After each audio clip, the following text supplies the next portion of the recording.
Use of this and that. अभी तक आप अगर कंफ्यूज है, आपको बेसिक से ट्रांसलेट करना नहीं आता है, तो आपको मैं बेसिक से पूरा एडवांस लेवल तक बताऊंगा। बस आप वीडियो को शुरू से लेकर के लास्ट तक देखते रहिए। और आप पहली बार देख रहे हैं तो मेरे पेज को फॉलो कर लीजिए, और यूट्यूब चैनल पर देख रहे हैं तो सब्सक्राइब जरूर कर लीजिए, ताकि आपके पास मेरा वीडियो पहुंचता रहे। तो चलिए बताते हैं क्या है use of this and that. सबसे पहले देखिए दिस का हिंदी, इसको बोलते हैं दिस का हिंदी क्या होता है, यह। यानी दिस का प्रयोग वहां करते हैं जब कोई वस्तु नजदीक में हो, या जिसे छू सकते हैं, एक हो, या जिसे गिन नहीं सकते हैं, उसके साथ दिस का प्रयोग होता है। जैसे यह क्या है, मार्कर है, तो यह मेरे पास है, इसको छू रहे हैं तो इसको बोलेंगे दिस इज ए मार्कर।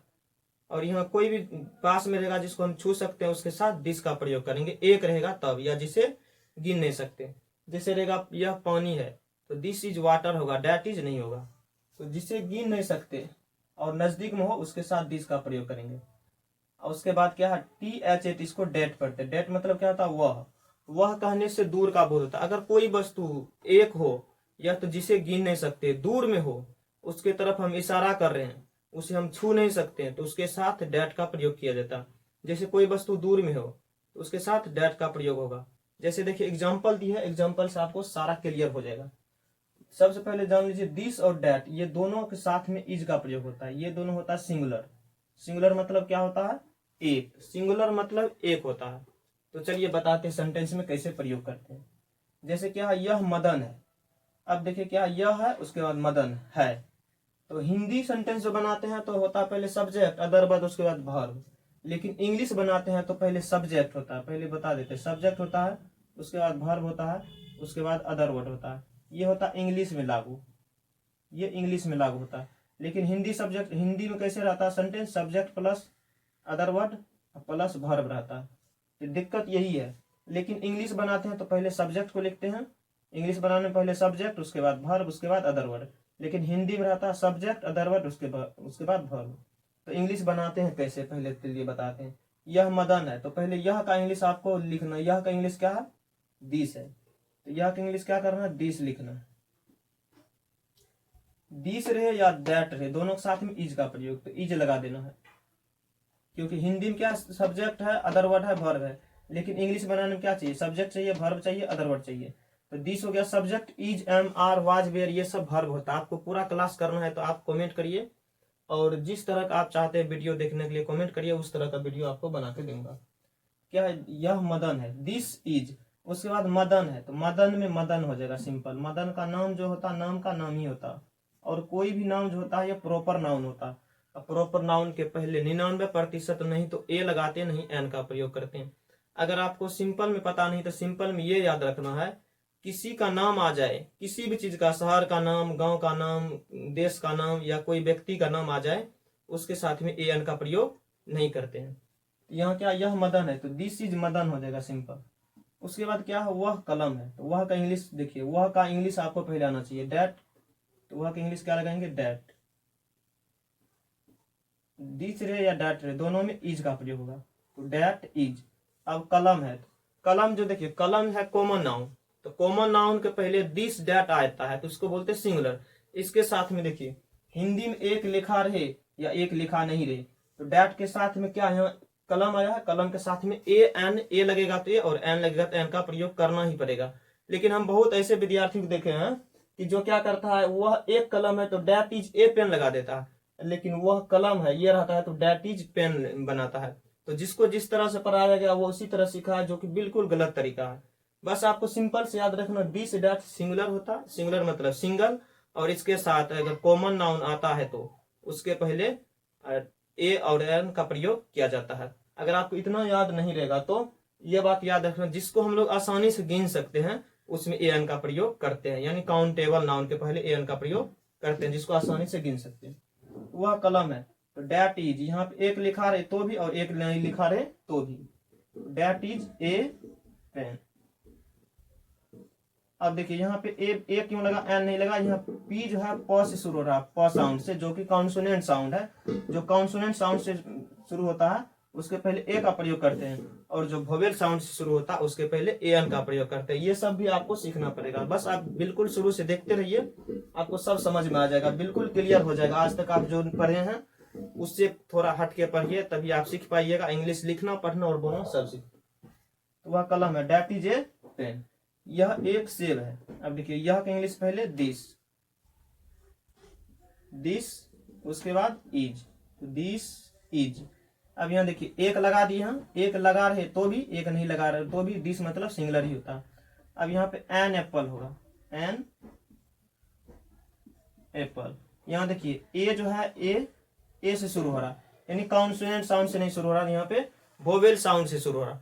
तो वोवेल साउंड से जो शुरू होता है उसके पहले एन का प्रयोग करते हैं, और कॉन्सोनेंट साउंड से जो शुरू होता है उसके पहले ए का प्रयोग होता है। क्या होता है साउंड, ये आप जब तक नहीं सीख पाइएगा आपको इंग्लिश लिखना पढ़ने में दिक्कत होगा।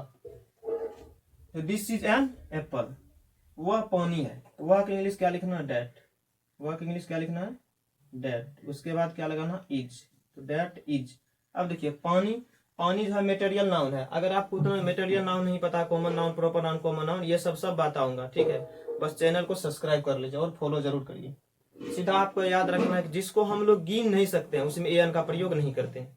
जैसे पानी है, हम नहीं ये नहीं कहते हैं कि यह एक पानी है या मुझे एक पानी चाहिए, ये नहीं बोलते हैं, तो इसमें ए एन का प्रयोग नहीं होगा। दिस इज, पानी है तो वाटर, दैट इज वाटर होगा, सॉरी दिस नहीं, दैट इज वाटर, वह पानी है। अब यह सरोनी है, यह का इंग्लिश क्या लगाना, दिस।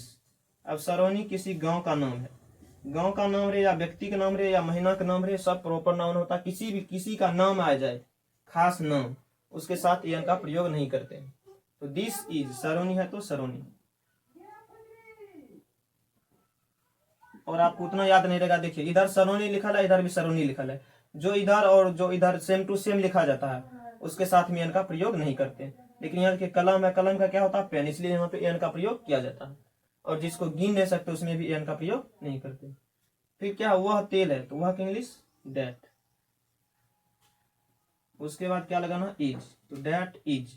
अब देखिए तेल है, तेल को हम लोग गिन नहीं सकते हैं तो एन का प्रयोग नहीं होगा, ओयल हो जाएगा, डेट इज ओयल। यहाँ पे साउंड है लेकिन हम लोग गिन नहीं सकते हैं, तो इसलिए यहाँ पे एन का प्रयोग नहीं होगा, सिर्फ होगा डेट इज ओयल। यह एक गाय है, तो दिस इज। अब गाय को हम लोग आसानी से गिन सकते हैं, अगर आपको पता नहीं तो कॉमन नाउन है, और कॉमन नाउन के पहले एन का प्रयोग होता है 99%। तो दिस इज ए कौ, दिस इज ए कौ। वह एक बैल है, एक रहे या ना रहे आपको एन का प्रयोग करना।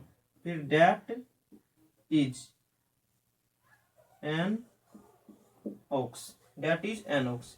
यह सीमा है, फिर सीमा लड़की का नाम आ गया, यहाँ पे एन का प्रयोग नहीं होगा। यह का इंग्लिश दिस, दिस